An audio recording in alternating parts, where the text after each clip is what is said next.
ज़ुबान का दर्द। यह कहानी शायद हम सभी को एक थप्पड़ है जो आगे बढ़ने की होड़ में पीछे को भूलते चले जा रहे हैं। ज़माना मॉडर्न हो रहा है, ठीक है, पर संस्कारों को भूल रहा है। ये कहाँ तक सही है? इसका मोल वही समझते हैं जिन्होंने हमारी नींव रखी है, जिन्होंने संस्कृति को बनाने जिंदा रखने के लिए कई कुर्बानी दी हैं।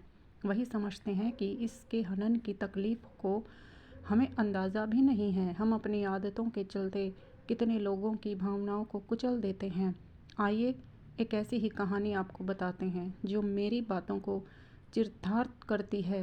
एक समय जब मुग़लों का साम्राज्य ख़त्म होने को था, दिल्ली की सियासत बदल रही थी। तभी प्रजा घबरा कर इधर उधर शरण ले रही थी, खासकर कला क्षेत्र के लोग, सभी शायर, जिन्हें पता था कि अब उनकी रोजी रोटी का भी बस अल्लाह ही मालिक है। उस वक्त दिल्ली में एक मशहूर शायर हुआ करते थे जिनका नाम था मीर। एक दिन मीर भविष्य की चिंता में सर झुकाए बैठे थे। तभी राहगीर गुजरा। उसने रुक कर चिंता का कारण पूछा तो मीर ने अपने बीवी बच्चों की भविष्य की चिंता व्यक्त की। तब उस राहगीर ने मार्ग सुझाया। उसने कहा, अभी भी हैदराबाद में मुग़ल राज्य है, वहाँ आप जैसे महान शायर की ज़रूरत है, आपको वहीं निकल जाना चाहिए। मीर को यह बात ठीक लगी और उन्होंने दिल्ली से रवानगी लेना तय कर लिया। कई बैलगाड़ियाँ सजी जिस पर उसका पूरा परिवार हैदराबाद की तरफ चल पड़ा।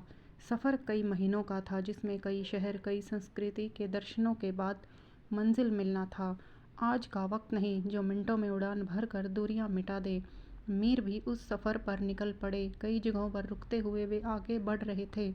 कुछ दिनों के सफ़र के बाद उनकी पोती ने उनसे बिगड़ी हुई उर्दू में कुछ बातें कहीं जिनसे मीर स्तब्ध रह गए। उन्हें एहसास हुआ कि कई संस्कृति और भाषाओं के मेल से उनकी पोती की भाषा बिगड़ गई है। उर्दू महान शायर के लिए यह पल अत्यंत दुखदायी था। जिन्हें भाषा में प्रचुरता हासिल की थी, उनकी पोती उसी भाषा का अनादर कर रही थी। उसी क्षण मीर को एहसास हुआ। इन्होंने अपना काफिला रोका और तुरंत दिल्ली की तरफ रुख करने का आदेश किया। जिस पर उसकी बेगम ने पूछा, आपने फैसला भविष्य के लिए लिया था, अब आप पीछे क्यों जा रहे हैं? जिस पर मीर ने जवाब दिया, बेगम, तुम्हें रोजी रोटी की पड़ी है, यहाँ जीवन की दौलत लुटने जा रही है, लाखों की ज़ुबान बिगड़ रही है। दिल्ली में खाने को मिले ना मिले हम भूखे रह लेंगे, कम से कम लाखों की ज़ुबान तो सलामत रहेगी। शिक्षा। आज ज़माना ऐसे बदल रहा है, हिंदुस्तान में लोग हिंदी बोलने में शर्माते हैं। फैशन के दौर में हिंदी की जगह इंग्लिश ने ले ली है। हर प्रांत, हर प्रदेश ने भाषा को खेल बना दिया है।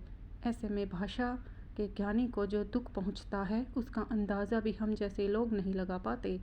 हम पर फैशन की पट्टी ऐसे बंध गई है कि हम भाषा के महत्व को नकार बैठे हैं, ऐतिहासिक संस्कृति को झुठला बैठे हैं। मॉडर्न होना गलत नहीं है, ज़रूरी है, पर अपनी जड़ें छोड़ देना गलत है।